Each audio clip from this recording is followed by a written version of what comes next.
Hello, everybody, and welcome to episode 2 of Cutting the Grooves of History with your two sharp needles, Jack Stanley and Gavin Rice.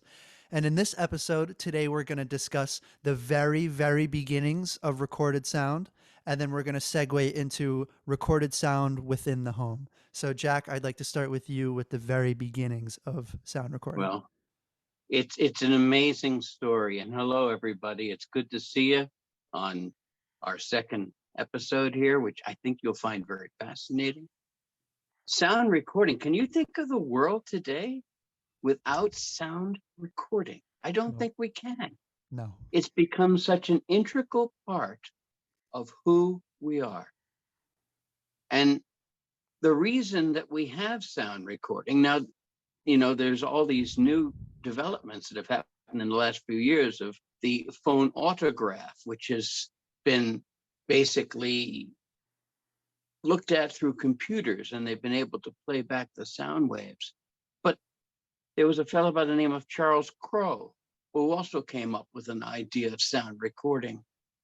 But the first person to take that idea and record and reproduce with that plan was indeed Thomas Edison. And how did he come up with that whole idea? I mean, if you think about it, it's a pretty amazing thing. It was the telephone. The telephone, invented by Alexander Graham Bell, was on display at the centennial celebration in Philadelphia. Of course, Edison was there with his gadgets, and he was extremely envious of what Bell had done. But one thing he noticed with Bell's telephone, his apparatus, as Edison liked to call it, in fact, he used to make fun of it. He said, when you use Bell's apparatus, you have to go talk to the person you spoke to and tell them what you said. The thing is that it didn't have a proper mouthpiece. It used one piece to speak into and the same piece to listen, almost like two cans with string. Mm-hmm. And so Edison immediately went to work with his team trying to develop a working mouthpiece for the telephone. And in these experiments, he would be shouting into these mouthpieces, and he would notice the vibration. And one time, while yelling into a mouthpiece, the needle holding the diaphragm cut into his finger. And this incident is one of the many things that influenced Edison to say, maybe I can take that vibration, indent a surface, retrace that surface, and recreate the sound. That's an amazing idea. It is a fascinating idea. I mean, Especially yeah, you considering think the about time. it. Yeah. With the I mean, phonograph, it's it really was, yeah. incredible.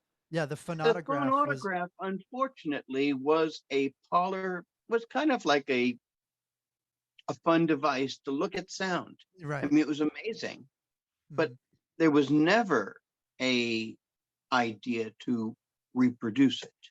Exactly. It was purely to show that. And fortunately, with today's equipment, we can, but that was not its intention. Right. Yeah, And everybody so, thinks that like Thomas Edison wasn't the inventor of the phonograph. Everyone says that, oh, the guy, invented the phonograph first, but that was never meant to be reproduced, the sound. And Thomas Edison was the first one to think of it being reproduced, which is genius, and really, I if you don't think it would be fair to say that Edison wasn't thinking of the phonograph when he invented the phonograph.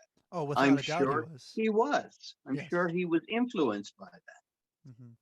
He didn't talk Absolutely. about it, but I'm sure it was something that was in his mind. Mm-hmm. Now, the interesting thing is they did experiments with wax paper and telephone mouthpieces with a needle, and they would yell into these mouthpieces, and the needle would cut into the wax paper. They would retrace it, and they would actually have sound. It was like a muffled, like, or a thing like that, but it was sound nonetheless. And this was in the summer of 1877. And they had ideas of like reel-to-reel wax paper Yeah. and trying to think of ideas of recording. But eventually, they worked their way toward tinfoil for the specific reason it was very easy and you didn't cut into it, you indented it. Right. And tinfoil, and today, let me say, ladies and gentlemen, we think of tinfoil today like aluminum foil. It's a totally different animal. Mm-hmm. Tin foil is quite heavy, quite thick, and very malleable. And you can easily smooth it out. And you Mm-hmm. can oil it a little bit. And then you could make your recordings. And of course, Cruzy, Edison's trusted assistant and bachelor, went to work with the plans that Edison had kind of drawn up and Mm-hmm. created this first machine. And they were the first to test it. They made short little tinfoil recordings. But Edison, of course, on December the 6th, 1877, made the first official, Mary Had a Little Lamb, Right. which absolutely blew people's minds. Mm-hmm. The next day, he was on a train for New York City. He went to the offices of Scientific American with a pre-recorded cylinder. And he, as he liked to tell the story, he said, I went to the office of the editor, smiled at the editor, plopped a phonograph on the desk, turned the crank, and the phonograph introduced itself to the editor, asked Mm-hmm. the editor how he was feeling, told the editor it was feeling fine, and bid the editor a fond good day. What a brilliant idea to introduce a machine that talks by letting the machine that talks introduce itself. Genius. G- Absolute brilliance. The look on And the his editor, of face. Yeah. course, once he got off the floor after falling out of his chair, Yeah. wrote about it. And this was the beginnings of the phonograph and the tinfoil phonograph. And it took the world by storm. Edison was called the Wizard of Menlo Park because of this invention, because it was considered impossible. And Right. people have to confuse it. They did everything in their power, and everything that they threw at the phonograph, it threw right back. That's pretty Mm-hmm. amazing. It really, really is amazing. That is So that's a little fascinating. prologue to start this whole story, which Gavin and I are going to be going through lots of stuff here. But that beginning of sound recording, that fantastic show, you got to remember Edison's a showman. Right. And we forget that fact. He was sometimes more of a showman than an inventor. Mm-hmm. And he would take these ideas and he would put on a big show. Mm-hmm. And it really excited everyone. And before we start, I wanted to put the real quick mention Edison's predictions Yes. for the phonograph. This is incredible because if you think about it, and I have read it a million times, that I read that Edison was not interested in the phonograph doing anything except a dictation device. That is utter poppycock. Now, this was written in June of 1878. Just to give an idea of how long ago this was written by Thomas Edison. And these are the 10 predictions. Number one, letter writing and all kinds of dictation without the aid of a stenographer. Number two, phonographic books, which will speak to blind people without effort on their part. Number three, the teaching of elocution. Number four, the reproduction of music. Number five, the family record, a registry of sayings, reminiscences, etc., by members of a family in their own voices, or the last words of a dying person. Number six, music boxes and toys. Number seven, clocks that should announce in articulate speech the time for going home, going to meals, etc. Number eight, the preservation of language by exact reproduction of the manner of pronouncing. Number 9, educational purposes, such as preserving the explanations made by a teacher so that the pupil can refer to them at any moment, and spelling or other lessons placed upon the phonograph for convenience in committing to memory. And lastly, number 10, connection with the telephone so as to make the instrument an auxiliary in the transmission of permanent and invaluable records, instead of being the recipient of a momentary and fleeting communication, i.e., an answering machine. Uh-huh. That's pretty amazing when you think about this. June 1878. And And all of Gavin, I those hand it things. over Yeah. to you. Thank you. Thank you, Jack. All of these things that he listed, those are all existing or have many of our audience Yeah, members they have seen before. Like, sure. you It's know, amazing, isn't it? the answering machine, um, the dictation machine, used in schools, the language cylinders, you know, Sure. it is Books for the blind.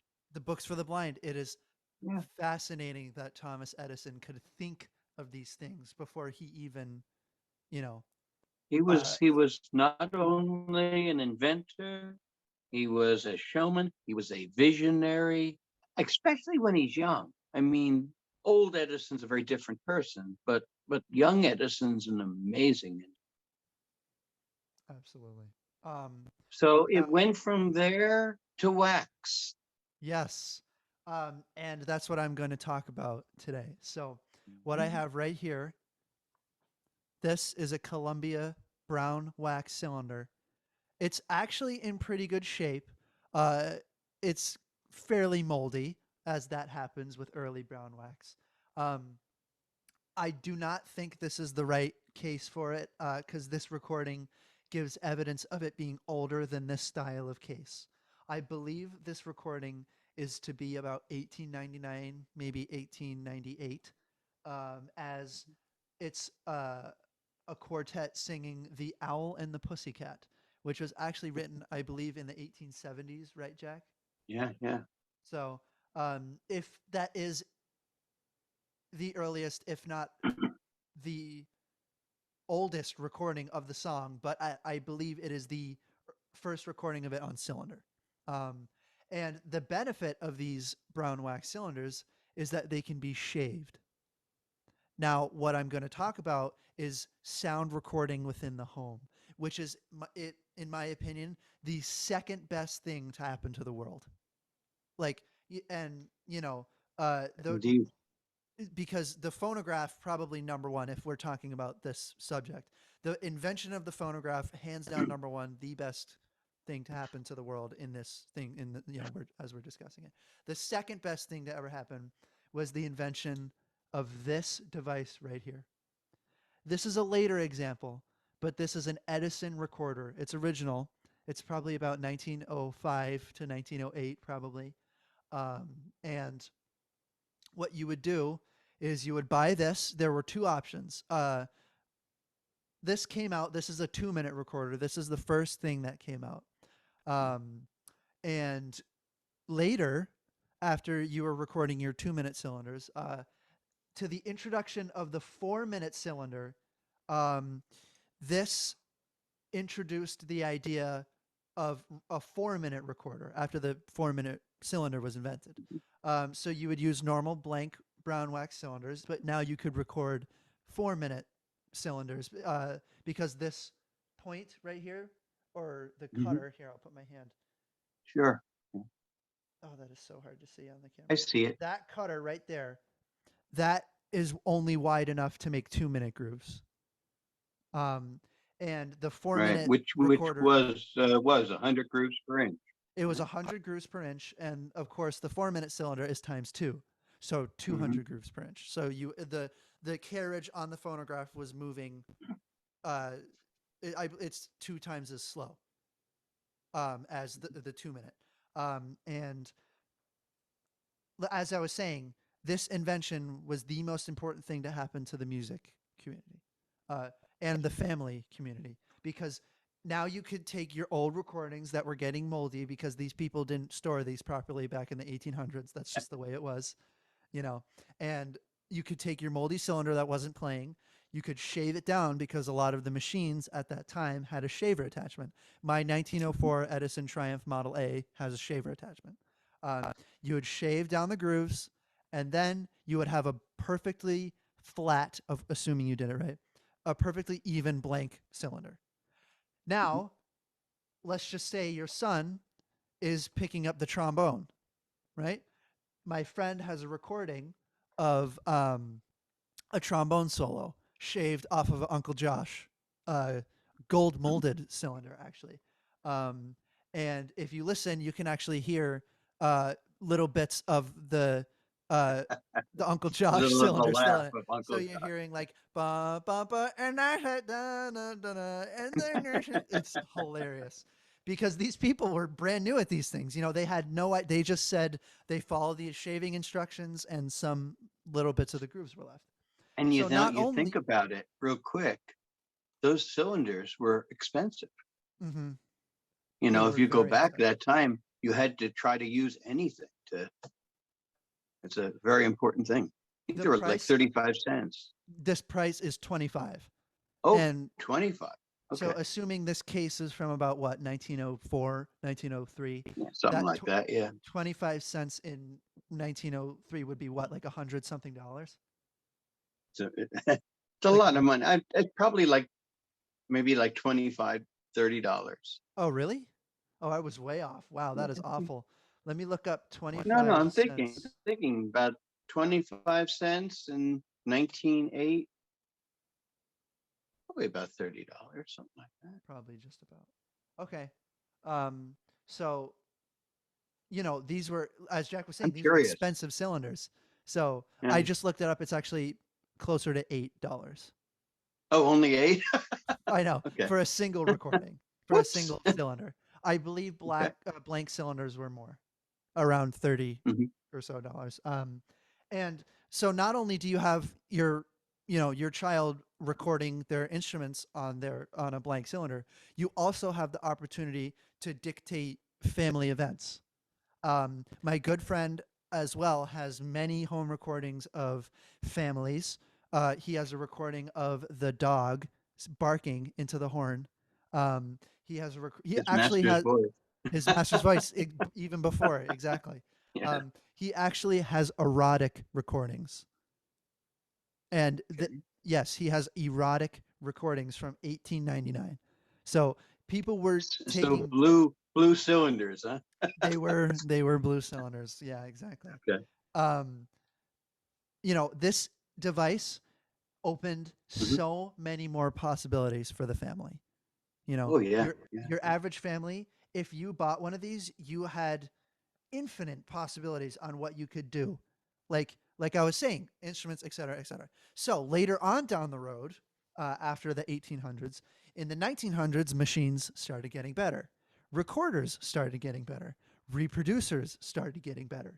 So what that meant is that musicians, actually what they did is they, in the 1800s, let's say someone were to buy an Edison spring motor in 1898 or so, right? Mhm. 1897.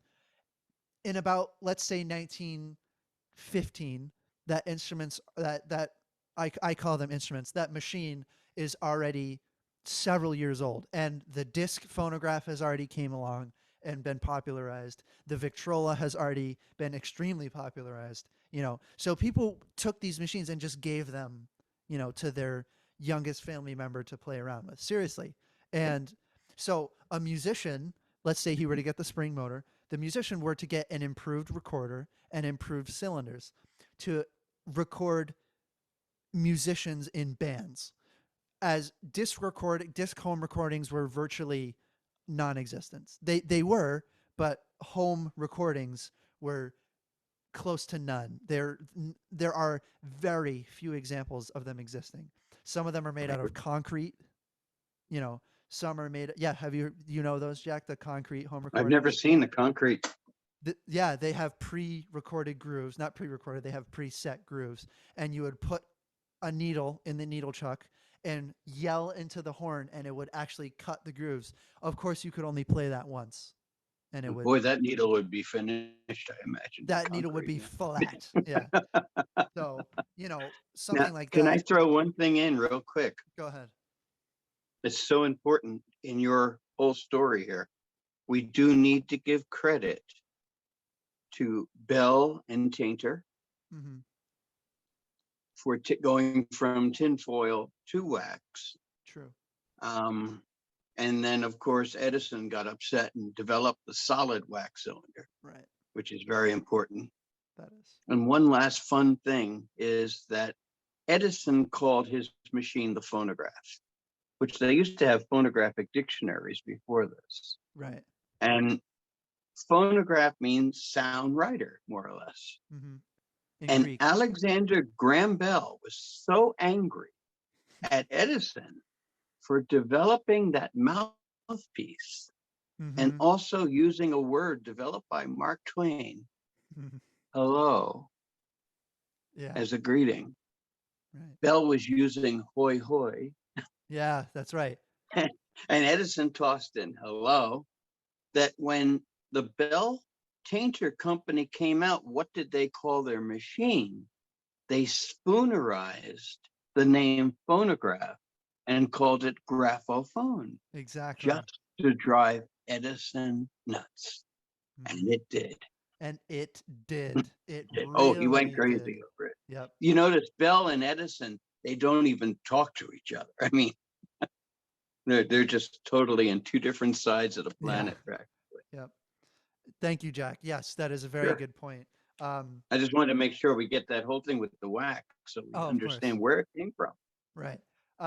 A little bit later, we're going to discuss early disc recordings and how it Mm-hmm. dominated the recording area. But really quick, I'd like to mention about the musicians. They took their, old family spring motor and they would record their own ensembles. The dictation phonograph could only really do the voice.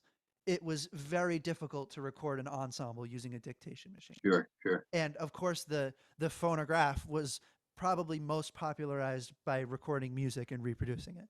So everybody knew to use these old phonographs and use them to good use by recording it. And that is how a lot of independent record labels came up. Mm, If you look at sure. a lot of independent labels like Black Swan, it is Mhm. said that they actually a long time ago started by just doing home recordings of ensembles using Edison machines, Edison recorders. Um, Sure, sure. and as soon as they gained enough funding, you know, that later evolved into buying a disc recorder, Hmm.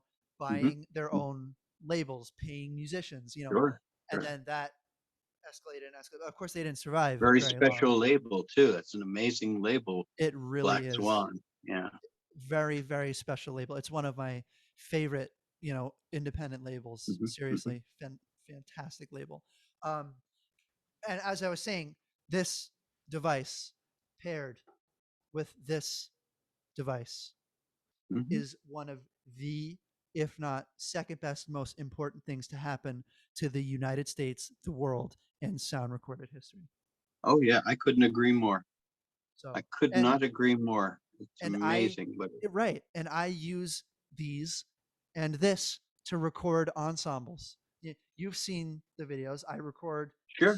so many people singing, talking. It's just these two tools are were incredibly important and still are incredibly important because And if will you take continue to be.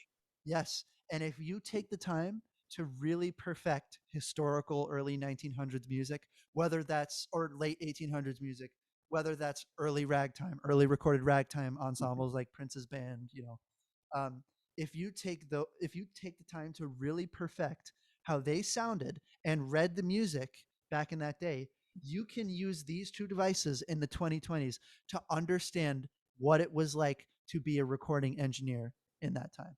Sure. One last point I'd like to make is that in the Mhm. early brown wax days, they didn't have the molds like Edison had the gold molded. So what they were doing is they would have 4 or 5 machines with horns all facing the singer, recording 5 cylinders at a time. You take them off, dust them off, package them, Mhm. 5 more cylinders, take them off, and this would be hours and hours and hours. So not only did the progression of the recorder and the cylinder and the reproducers improve, it also improved how musicians played music and learned music. Sure.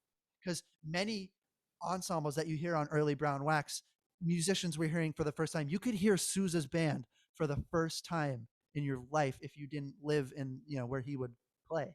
Mhm. And that inspired so many band leaders to start their own bands, go get the stock arrangements sold in the music stores, get your own ensemble formed, and you are playing your own, you have your own brass band, and it just Mhm. was so important. And I'm rambling, I'm sorry, but this No, is that's the that's point of the show. fantastic what you're saying. Yeah. The phonograph was the great emissary of music to the world. Hmm. Absolutely.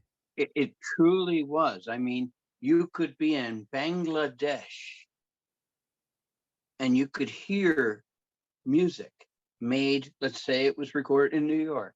Right. It was something so incredible. It was Hmm. beyond belief. You know, Charlie Hummel, who we both know and love, Yes.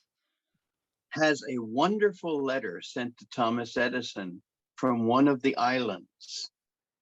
And it has no address, but it Right. says, to the great white wizard that makes the black devil talk. That is amazing. And they knew exactly what that meant. And Right. the letter was delivered to Thomas Edison. Right. But wherever you were in the world, it Hmm. was this amazing thing. The phonograph. I Hmm. consider the phonograph one of the greatest inventions that transformed the world and music. I agree. I It 100% also agree. it also had a profound effect on people learning music. You know, John Philip Sousa hated it. You know, Yes, he he hated complained. He recording. called it canned music and stuff like Yes, he that. hated it. But he loved getting the money from the recordings that they made of the band. As it That's for was. sure. That is absolutely for sure. And rich or poor, you could enjoy music because one more thing I'd like to mention that I Mhm. just came into mind. Phonographs were expensive. They were. Oh yeah, And even the indeed. cheapest model, like it was very hard for people to afford. So you would go down to the convenience store and drop a coin into the coin operated phonographs and you could hear a cylinder. You would pay what, a nickel Sure. to listen to Yeah. a cylinder, and you could be the poorest farmer and you would work so hard for that nickel. And people did that. They would work just to hear the music, like You they. know, the interesting thing as well, the fascinating thing as well, that's so important, that the ears of 1895, when that started with those little Nickelodeons, the ears of 1895 were not great connoisseurs of sound. No. And thank goodness. I mean, it was magical. Hmm. That's the It only really way I can was. describe it. How do you describe, you know, advertisements were put out for singers who had died, Right. and they said they live, and people couldn't quite figure that out. A lot of people thought when someone died, the music would stop on the record. Yeah. Right. It's really quite incredible. It really is. Now, Jack, Hmm. you have some wonderful examples of early disc recordings. So I'd like to hand the hot potato back to you so you can discuss how it absolutely dominated the recording, the sound recorded scene, at the time. So please Well, take it away, thank you, Jack. Gavin. Yeah, thank you. Um, Interesting thing, Gavin. I just want to try to express that the cylinder was all over the world. Hmm. And by 1898, no one in the world didn't know about the phonograph. Hmm. But there was an upstart. And if you think about it, Edison went into the cylinder and Bell and Tainter, later Columbia, went into the cylinder, but not many people followed that. Mhm. And there was a fella, German immigrant by the name of Emil Berliner. And he had a whole different idea for a disc record. And going back to the 1880s, he was experimenting with disc records, making toy 5-inch records Mhm. out of hard rubber. And by the mid 1890s, he was actually starting to produce music on a machine called a gramophone. And these were, let me find an example here.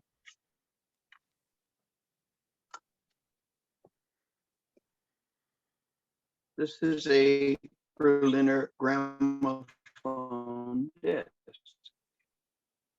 And what's rather fascinating about these discs is that, and they played with a steel needle rather than a permanent needle that was used with the cylinder and the wax cylinder. And they had a little message that went, if you cannot get one of our needles, use a 3-penny nail. Nail. Yeah, use the nail. That's the thing. Which of course, if you look at some Berliner records, you can see they were probably played with a 3-penny nail. But Yes. the Berliner disc totally started to transform the whole industry. And the cylinder market went out of its way to insult this upstart, Mhm. which meant they were scared. Yes. And the interesting thing as well that starts to happen is that by 1900, 1901, you can start to see that there is a hierarchy here, Without a doubt. that many of the great performers and singers will go to the disc, and that the simple music, the minstrels of the time, the Yes. bands, the stuff like that, will go to the cylinder, or as Edison called it, the cracker barrel trade. The Cracker Barrel. Yeah. Okay, that's a very, very different thing. And there was a big separation. And I want to demonstrate some of these discs and show them to you. Now, one of the things that was so important is with the disc was to capture moments and preserve them, because these discs were pressed. Yes. They weren't recorded in that group of 5 horns with everyone yelling, and you play those wax cylinders times, and there starts great wear on the cylinder. And the cylinders would eventually just wear out.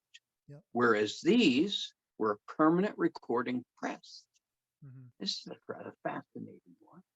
This is the trumpeter from the Rough Riders, Mhm. and playing the charge as they went up Kettle Hill in Cuba. It wasn't San Juan, but it was Kettle Hill. They just changed it. William Randolph Hearst changed the name, but it was Kettle Hill, and they charged behind a bunch of Buffalo soldiers. And Theodore Roosevelt's career was made with that. Oh yeah. And when we think of Sousa, what march comes to mind?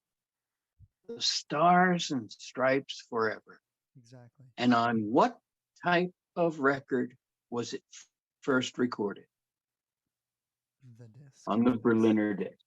This is the first recording of the Stars and Stripes Forever. There were And now, 3 Jack, tapes made. Yes, one thing to bring up that's very important is that sure. these cylinders use a recording Uh-huh. process. In England, it's called Hill and Dale, Mhm. which basically means that the grooves go up, they vibrate up and down because the reproducers face upwards, and that's how Right. it vibrates the diaphragm. The invention of the disc record, which I have one right here. This is a much later one, but um, the grooves go side to side as the reproducer faces this way. Now, keep in mind there were discs that used this type of methods such as Pathé and later on the Mhm. Edison diamond disc when he finally realized Sure. that discs were the absolute way to go. But anyway, these grooves go side to side on your standard disc, but on the cylinder they go up and down. So the invention of the disc brought a whole new type of fidelity, detail, um, you know, And and problem, in problems. Absolutely. Yes. big problems. Because as you mentioned with the Hill and Dale, you don't have to worry too much about what we call blasting. Yes. With lateral recording, the larger the signal, the wider the signal, and it can basically spread into other grooves Right. and cause a whole big problem. In fact, you'll find this on some early operatic recordings, like Yes. Caruso when he's letting loose with one of those notes. Yes. You can hear that note starting a couple of grooves before he gets there. Correct. As yes. And that was a big problem for a recording engineer, blasting. And Yes. that's a very important thing that you mentioned. Thank you. Of course. Yeah. Now, No, here's it's something else incredible. that's very interesting as well with the disc record. Opera really didn't have too much on cylinder early. Yes. And granted, later there will be 4-minute and 2-minute and blue amberol cylinders with opera. But it was pretty well figured out by the beginning of the 20th century that opera was going to be a mainstay on the disc. Yes. Now, this is a European Berliner, and this is a song from Faust and recorded in 1900. Now, it's an interesting thing as well when we talk about music and recording that in the United States, Berliner had started his enterprise, but there wasn't much of anything going on in Europe. Right. And there were some cylinder activities, but he didn't really start with the disc record in Europe until 1898. Right. Yes. And that eventually would turn into something called the Gramophone Company, the Berliner Gramophone Company. Later, they were worried it was a bubble and going to explode. And so they invested in the Lambert typewriter, which was a disaster, by the way. And they became known as the Gramophone and Typewriter Company. Mm-hmm. And of course, later they got rid of the fellow that came up with that idea, dropped typewriter, and became the Gramophone Company over years. Mm-hmm. Now, here's a few things I want to show you. There's several things that are very important about the early disc. And one of the individuals who had a profound effect on basically sound recording, because it was called a rich man's toy. Mm-hmm. It was not something that was looked upon as the whole world would be interested in until an individual by the name of Enrico Caruso, a young Italian tenor, made 10 recordings for the Gramophone and Typewriter Company. Now, I want to show you something here. This is one of those 10. This is, you'll notice it's a flush label. It's all marked on the label and everything like that. There were 10 recordings made, and you could only press so many in that first series. This is one of them. They're very, very rare today. And they discovered right away that the discs couldn't be produced fast enough, and the stampers were wearing out. So they would stamp wax and repeat the process and make another one and put copy on the side of the record. Right. Of course, you lost some of the fidelity and you had all the inherent wear of the stamper, but you were able to produce those records. And of course, Caruso was the first to really cause this mad rush of people wanting to buy records. The interesting point is that Caruso was hired by the Metropolitan Opera Company of New York City by the manager listening to a record. Mm-hmm. It's the first time in history that such an activity took place. Absolutely. And of course, Caruso became the mainstay of the Metropolitan Opera. Mm-hmm. Now, of course, I wanted to talk about a number of people. One of the things that's very important in early recording is, what about the African American community? What was going on there? And honestly speaking, not much. But who was the first African American to record? His name was George Washington Johnson. And actually, here he is in a very early Columbia, not named. It just says Whistling Chorus, but actually it's a song called the Whistling Coon. But this is an unusual record. It plays at 65 RPM, very, very slow. And so he has about 4 minutes to just go and do all kinds of variations. But he was the first to record. And he was the first of many who would influence recording. Right. That's George Washington Johnson, very important. As we go along here, what became very important with the disc was to preserve voices of the past, as Edison had mentioned. This is a recording on Columbia. If you notice, the grooves go right to the label. Oh, it goes right onto it. Wow. Yeah, it goes right to it. And it's an actor. His name was Joseph Jefferson. And Joseph Jefferson was one of the most famous actors of the 19th century. He portrayed Rip Van Winkle. He was the head of the Players Club in New York City. Also, he was very good friends with Edwin Booth and Mark Twain and Nikolai Tesla.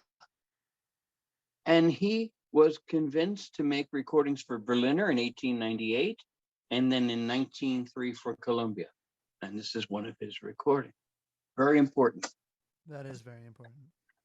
As we go along, the first person to have an international career on record. Who was this person? It was a Russian soprano. Her name, and I might be making a mistake here, and I apologize in advance. Her name was Maria Mikhailova. And this is one of her 1901 Russian recordings. Right at the beginning, right at the beginning of recording. Very important. Yeah. And of course, her career would carry her to various people, to various countries, even to the United States. This is one of her recordings right here. And That's she was the first to have an international career. Mm-hmm. A very short, stout soprano from Russia. Mm-hmm. Now, fascinating. if you wanted to have something special and you wanted to hear what the upper crust loved, would you like to hear it? Of course you would. And Queen Victoria had a favorite soprano. So you'd like to hear the voice of that favorite soprano. And what was her name? Her name was Suzanne Adam, a famous operatic soprano. And here's a very interesting point.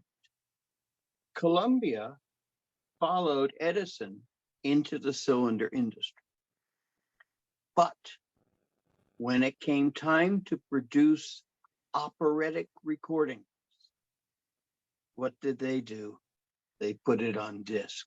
Mm-hmm. This is an extremely rare Columbia disc, what was it? Grand Opera disc record. They were a big failure. Mm-hmm. But they're very, very rare. And they were red seals. And Victor convinced them to get rid of the red seal. They went to black. but this is one of her recordings. Who was one of the greatest actresses in the world? Sarah Bernhardt. Mm-hmm. And this is Sarah Bernhardt on disc from 1903. Eventually, she would make some cylinders later, but she started on the disc. Continuing. Who was the greatest tenor of the time? The creator of Othello. And that was Tamagno. And Tamagno made disc records starting in 1903. Now, his are very interesting. If you look very carefully, I don't know if you can see it here, there is a number. This is number 284 to be exact. Tamagno was a cheap character, and he wanted to make sure he was getting every cent. So he wanted every one of his records to be marked with a serial number of how many were sold. This is 284. To give you an idea how successful they were, this is 5,570. Yeah. The same record. So he was selling a lot of stuff. Wow. Now, the last thing I wanted to talk about here before I toss this back to you is who was perhaps one of the most fascinating opera singers in the end of the 19th century and the beginning of the 20th. And that was Emma Calvé. She was a French mezzo-soprano and famous for her portrayal of Carmen. And so through the pianist at the gramophone and typewriter company, they got her to make records. They had to get her to the studio. So they took her and they all went in a carriage and brought her to the studio, which was a pretty shady looking place. And so she said, "This is a tavern. You have brought me to be robbed." And so the head of the company, quick thinking, the head of the recording division, Gaisberg, sent Landon Ronald, who was the pianist, upstairs and said, "There's a cute guy in the office, bring him down here." And so they brought this very handsome guy down with her check, and she was quite mesmerized. Wow. And he gave her his arm, and she was very happy to hold it. And they walked into the recording studio, made the recordings. But the horror story didn't stop there. She insisted on performing while recording. When you make an acoustic recording, you have to stay by the horn, and she wanted to dance. And so after a lot of trials and errors, and that whole recording division aged about 10 years, they made their recordings of the, there you go, Wow. Emma Calvé on the gramophone and typewriter, Habanera. A little interesting, she talks a lot while she records, and she is very happy with her voice, or says this and that. But when the United States started its Red Seal system, who was the most famous operatic singer at that time? Calvé. And she gets the honor. Whoop, wrong record. You have so many fascinating examples, Jack. This Pardon is me. wonderful. Yeah, no, this is Wait amazing. a minute. You stand by. There it is. Okay, got the right Very one now. amazing. She has the honor of being on the first Red Seal record made in the United States. Mm-hmm. Mm-hmm. Emma Calvé, number 5,000 of the 5,000 series. That was the very beginning of the Victor Red Seal, which would become so famous. She is the first person, number 5,000. Very, very important. That is amazing. And that's pretty much what I have to say here. I wanted to share some of these because it's a fascinating thing that you can see right away that the hierarchy is all going to the disc. And Hmm. even Thomas Edison eventually will to succumb to the disc record. And even he will put on the hierarchy on the disc and not on the cylinder. Correct. And he actually dubbed cylinders using discs, you know, Oh yeah, they had a later on name for down the them. road. They called them Dambarolas. Oh, Edison. That's something Edison would. That is, yeah. So, you know, this, we have been talking for almost, I'd say, an hour now. Um, Have we? just about. And this really just gives you an idea of what this show is like, everybody. Yeah, So, we have a lot of stuff to share and a lot of knowledge. mhm, And and Gavin has perfect pitch, thank which we you. were just talking about before. And that's a curse sometimes. It absolutely is. And an amazing musician. And so he understands a lot of how the musicians work with this. Yes, And that is he's correct. making recordings now, which is Yes. really cool. Here's an individual born in 2003 who is making recordings by people, in the same way people who were born in 1843 Yes. were doing it. I And have spent, yes. that's really kind of amazing and something that you should be really proud of yourself because you're part of that whole history and you're Thank making you. history. Thank you, That's Jack. important. Thank you. I really, really appreciate that, Jack. Thank you. You know, Sure. it's the amount of time I've spent researching, and, you know, not only is there research, but there's the practice that you have to practice thinking like how they were playing, you know, because everybody, anybody can learn how to play the Maple Leaf Rag and play it, you know, but there's an extra challenge in how they played it back in 1899, how they recorded it in 1899. Just, I will preface, there are no cylinder recordings of Scott Joplin playing the Maple Leaf Rag. Isn't that sad? I know Don't you it's, wish? I mean, I have yes. a wish list of a lot of people. I would have loved to have, Mark Twain, Samuel Clemens Oh, have made a recording. me too. Unfortunately, he sounds just like Hal Holbrook. That's all we know. Oh, Um, but there was so many people that never ever made oh, recordings. We only wish they could. it's very sad. There are so many people I wish that they could. But like I was saying, this, like, it's an exceptional challenge to learn how they played and then learned how they recorded it back then. It is incredibly important to learn and research how they recorded music. And another thing is you have to think like they did back in the 1800s when they were, recording these things. You have to put yourself in, you have to imagine that you are someone in 1899 recording a piano solo, recording a vocal, recording a quartet. It takes a lot of time and research, and I know that many of you can do it. I believe in a lot of my fellow musicians friends who could probably do it. But, you know, it's one thing to do it okay, but it's another extreme challenge to learn how to do it like they did and to make it sound as real as possible like it was.